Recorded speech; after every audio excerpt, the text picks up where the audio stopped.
Someone's been careless leaving a perfectly good shovel lying about.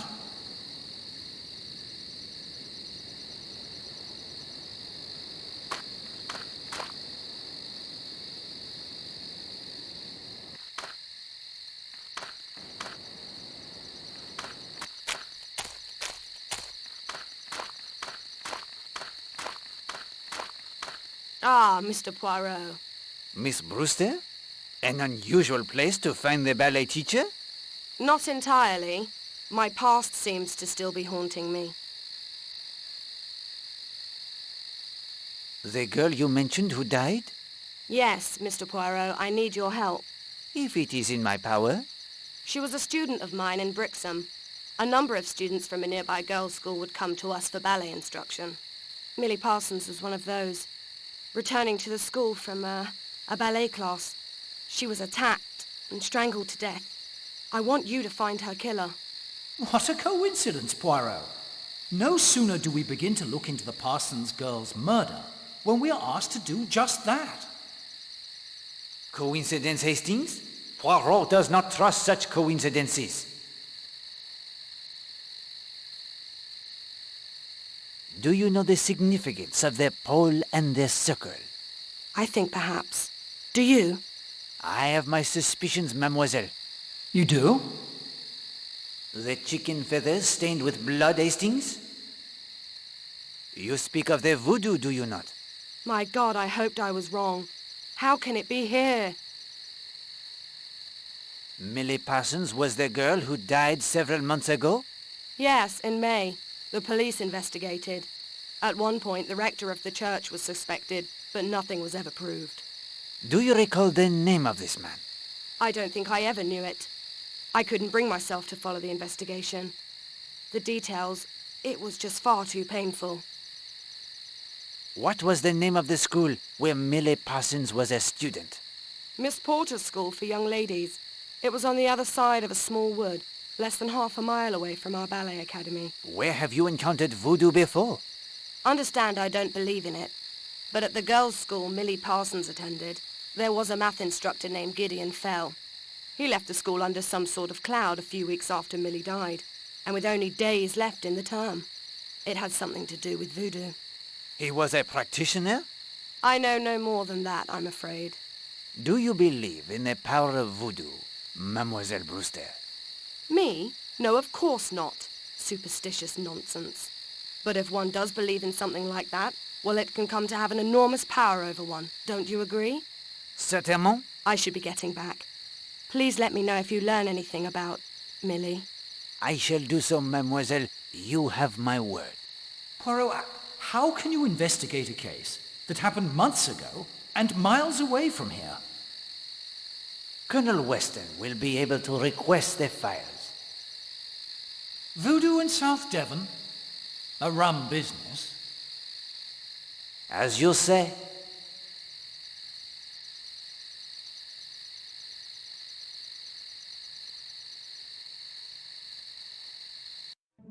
A new day, Hastings, August 25th, the day that murder came to Seadrift Island.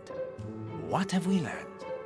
Much of the mystery seems to swirl around Mrs. Marshall, or Alena Stewart as her fans call her. You agree? Yes, that seems clear. And two mysteries are solved. The photograph is found beneath Major Barry's pillow. The typewriter of the most charming Mademoiselle Darnley is discovered beneath the bed of the Redferns. Christine Redfern has reason to send such notes, perhaps. Her husband's attentions to Mademoiselle Stewart are obvious to all. At last, there is the murder unsolved of Millie Parsons. Why does Mademoiselle Brewster ask Poirot to take it up? Several of the guests at the Smuggler's Rest Hotel appear to have in common Brixham, the place where she died. Mademoiselle Brewster, Stephen Lane, the former vicar, even Mademoiselle Linda Marshall, who it now appears was a student at Millie's school. Yes, Miss Porter's School for Young Ladies. What happened there? Voodoo rituals? An anthropology teacher awakens in fear to the pounding of the pagan drums? Voodoo? Nonsense, if you ask me. Perhaps. But as Miss Darnley said, not nonsense to those who believe. And do not forget Tom Cutter's ghost. We saw. I admit that gave me a turn. But ghosts? Voodoo? Poirot, even for you, this case has elements of the sensational. No sensible person could credit. Perhaps. But I will give you the very important clue. Think on the nature of Alena Stewart. Watch as the investigation proceeds, Hastings. Until we can understand fully and completely exactly the kind of person Alena Stewart was, we shall not be able to see clearly the kind of person who took her life. As before, if you find yourself unable to progress, I will assist with the magic of the Finger of Suspicion. Ah yes. Time now for a fourth clue to its secret. The clue is drawer. Power, lamp, desk, drawer. Do I search the drawer for a switch, perhaps? Or is it something more subtle? I say no more. When you are ready, my friend, we will return to Seadrift Island. It is a morning of sunshine, warm breezes, and a murder most foul. Mind giving the Finger of Suspicion a spin? It will be my pleasure. Place the card in it, please.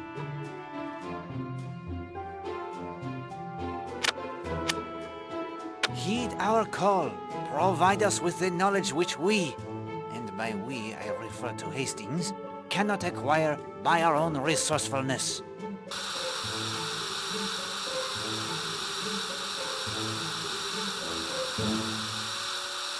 Voila! The Finger of Suspicion has pointed their way.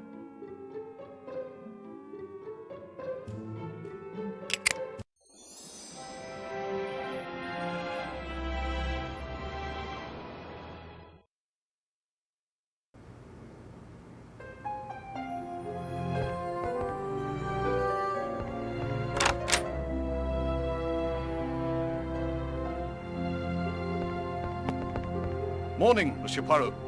Any more thoughts about what we found in the ruins? Poirot always has their thoughts, Monsieur Lane. Who can tell which will prove to be most significant? What are your plans for this morning? I've heard there's a fine church in these parts, St. Patrick in the Coombe. I'm going to try and track it down. What illness forced you to leave your position? It was... I confess it was nerves, Monsieur Poirot. I did not mean to intrude. No, it's quite all right. No sense in my hiding the fact. Women, they are so often at the source of evil. Do you think so? Man alive, don't you feel it in the air? All around you. We spoke of it yesterday at the ruins. The presence of evil. Oui, Monsieur Lane, I feel it. I am able to assist you in your search, I think. Oh? I found this pamphlet at the establishment of Mrs. Hughes in Leathercombe Bay. Oh, this is marvelous. And there's a map and everything. Let's see, it'll make a fine hike over the moors, too. Thank you so much. Monsieur Lane, I wonder if I may ask you the questions somewhat painful. Your kind gift has lifted my spirits considerably. I will answer if I can. Your church was near Brixham, I believe. Oh, yes, I had a small living there. Why? Are you familiar with Mrs. Potter's School for Young Ladies? Why, oh, yes, Miss Potter herself and several of the girls attended my church. Not as many as I would have liked, but some. Do you recall the Conservatoire de Dance near there? Oh, yes, Miss Brewster, who is stopping here, was an instructor there. Does the name Millie Parsons mean anything to you? The murder. Yes, it caused quite a sensation. A teacher at Miss Porter's was accused. No charges were brought. Simply the ruin of a man's reputation. He may have been misguided, even driven. But the Parsons girl brought it upon herself. Of that I am convinced. And then, only a few weeks later, another murder. They must have been connected. And of that second crime he was wholly innocent, I have no doubt. So what he said in a moment of weakness... What did this teacher say to you? I may no longer be of the cloth, Mr. Poirot, but I will keep the confidences learnt while I was still in God's service. Even if it allows a murderer to go free? Please! God must judge, not I. Tell me of the second crime. It received quite a bit of press at the time. Alice Corrigan was the name. Strangled, as was the Parsons girl. The husband was suspected, but again, no arrest was ever made. I'm convinced the two crimes were the work of one man. And the motive? Women are at the heart of many tragedies. In this case, they were the victims of tragedy. Can you doubt? They brought it upon themselves, through fornication, adultery, and godlessness. It is my nature to doubt, Monsieur Lane. Yes, of course. You're a detective. Still, I would think your experience would have paid witness to the truth of my words. I may have misunderstood and unburdened myself too freely. I must be off if I hope to reach the church and be back before it gets too late. Thank you again for the information. Fellow is right round the bend, Poirot. He practically admitted he knew Millie Parsons' killer, yet did nothing because she was a girl, and somehow deserved it? That's monstrous. It is true he appears to be quite selective when it comes to forgiveness and compassion. Yet it may very well be that decision to keep silent caused his breakdown. His pain runs deep, and the struggle, it continues. There may be hope for him still.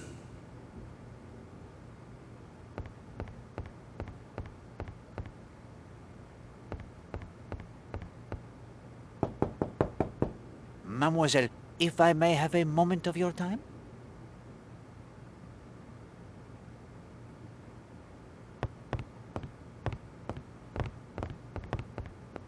I only have a few minutes, Monsieur Poirot. I'm meeting Mrs. Redfern at Sanctuary Cove at 10:30. I will come straight to the point, mademoiselle. You were a student at Miss Porter's School for Young Ladies in Brixham, were you not? I was. I'm not anymore, though. Millie Parsons was a classmate of yours? Yes. A close friend? Nah, not really. We knew her, my friends and I, to speak to. She seemed a harmless sort. Rather sweet, actually. Why did you leave school? Monsieur Poirot, I like you. But I'm not sure you have the right to ask me that question. Did you know an instructor named Gideon Fell? Yes, we had him for anthropology. He was a poor teacher? He was all right, I guess. I am very interested in anthropology. That helped, I suppose. What most interested you in the class? Superstition. Much of what we call superstition has a basis in fact. Religious practices and so on. You did not like him? At first, he seemed all right. He took several of us to the picture show to see a horror film called Curse of the Islands. The film, it was frightening to you? A bit, I suppose. But I found it quite interesting, actually. But then he started acting strangely towards some of the girls. He was creepy. Always making comments to girls when he thought no one could hear. Complimenting them on how they looked.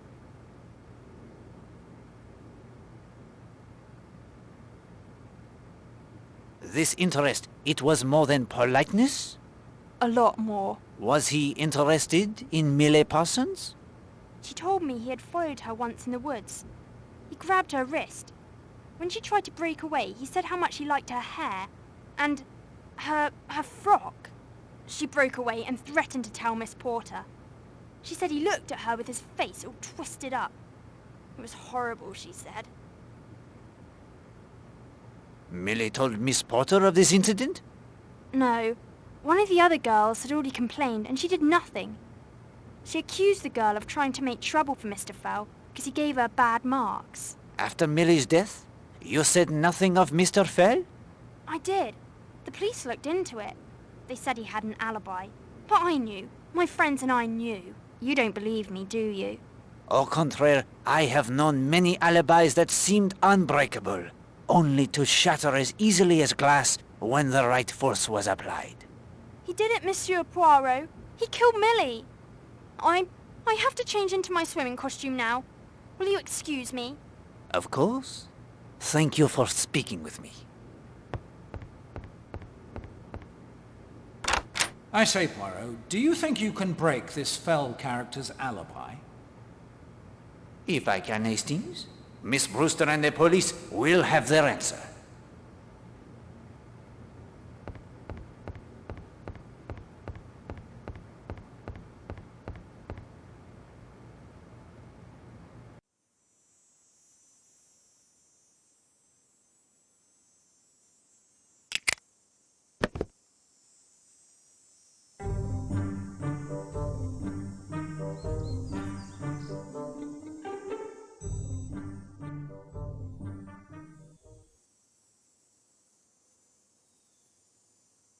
It is quite...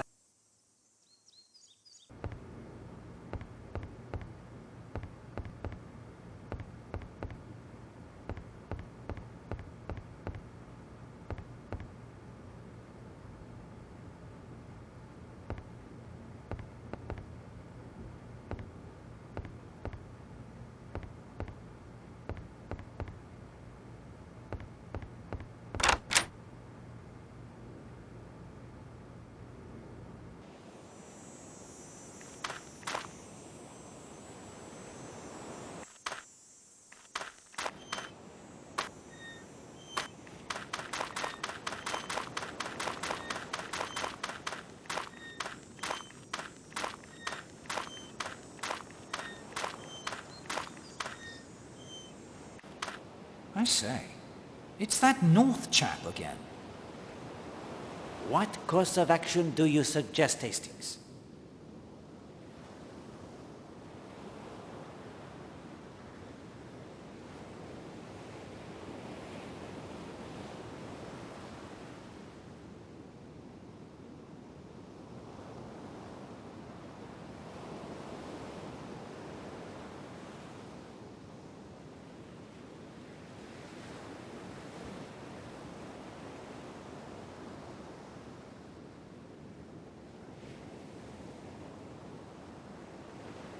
Ask Mrs. Redfern to make a sketch of him. An excellent idea, my friend.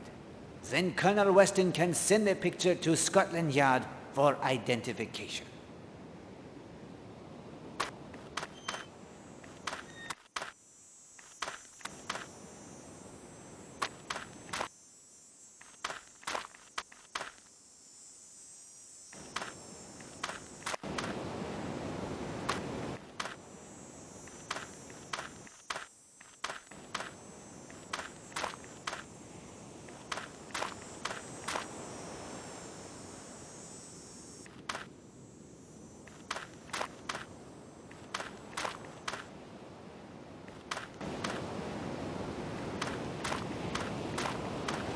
Monsieur Poirot?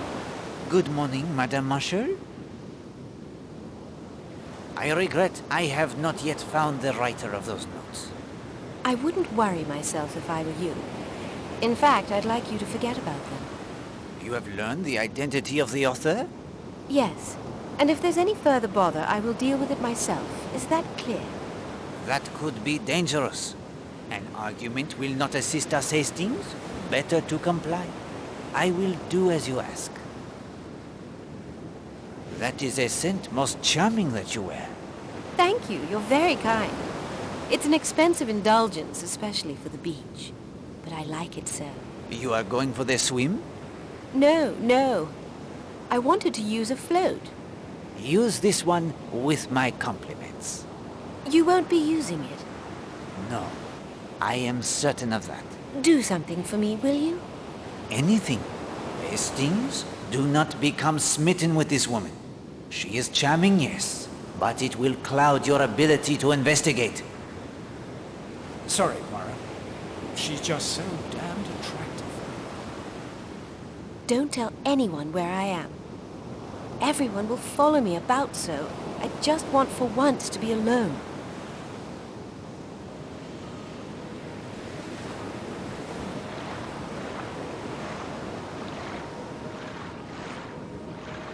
She wants to be alone? I don't believe that for a minute. Very good, Hastings. You read her character well. I concur. She is the rendezvous, I think. But with whom?